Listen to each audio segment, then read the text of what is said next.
नारायण। भगवत भक्तों, मैंने कल वीडियो में ये बताया था कि भगवत नाम जप और गुरु मंत्र दो चीज़ें हैं। तो नाम जप तो केवल ये मानिए आपको कि आप किसी भी समय लेकिन एक बात बता दूं कि कोई भी मंत्र, चाहे गुरु मंत्र हो चाहे नाम मंत्र हो, पवित्र अवस्था में करना चाहिए। आप पवित्र हो और आचमन करके आप जो है उसको जपें। ये ज़रूरी नहीं है कि कोई आसन हो, आप चल के घूम सकते हैं, घूमते हुए जप सकते हैं, बैठे जप सकते हैं, लेटे हुए जप सकते हैं, आप किसी भी तरह उसका वो जप सकते हैं। पवित्रता अवश्य होनी चाहिए। और यदि पवित्रता नहीं है फिर भी जाप हो रहा है तो वो मनसा जाप होना चाहिए, चाहे वो गुरु मंत्र हो और चाहे वो नाम मंत्र हो।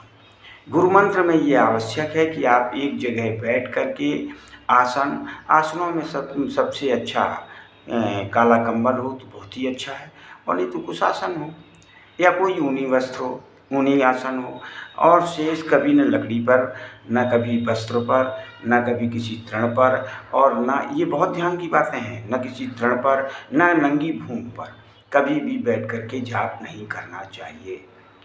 यदि ये तो कुछ आसन हो या फिर कोई ऊनी वस्त्र हो, ऊनी आसन हो, और ऊनी आसन में सबसे बढ़िया काला कंबल हो तो अति ही सुंदर। तो इस तरह से जप होना चाहिए।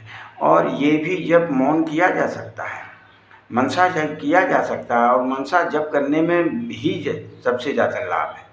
लेकिन इसको जो है आप उच्चारण करके ना करें, अच्छा है जिह्वा चले और मंत्र मन में आपका जाप हो, जिह्वा से आप ही सुन सकें, दूसरा नहीं सुन सके, उसमें आपको हानि है, हम ये भी बता दें। क्योंकि अब कोई घर का सुन रहा है, अपना सुन रहा है तो कोई बात नहीं, और कोई आपका विरोधी सुन रहा है तो उसमें आपको हानि भी हो सकती है।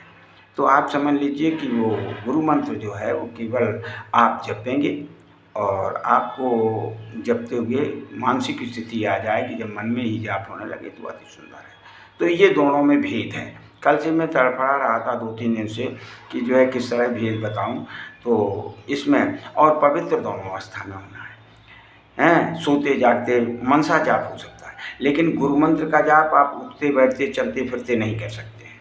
गुरु मंत्र का जाप तो आपको ये समझ लीजिए कि आपको आसन लगा करके और बैठ करके तभी करना चाहिए। नाम जप आप चाहे कब कर सकते हैं। ये आपसे हमें संदेश भेजना था। हरि शरणम, हरि शरणम, हरि शरणम।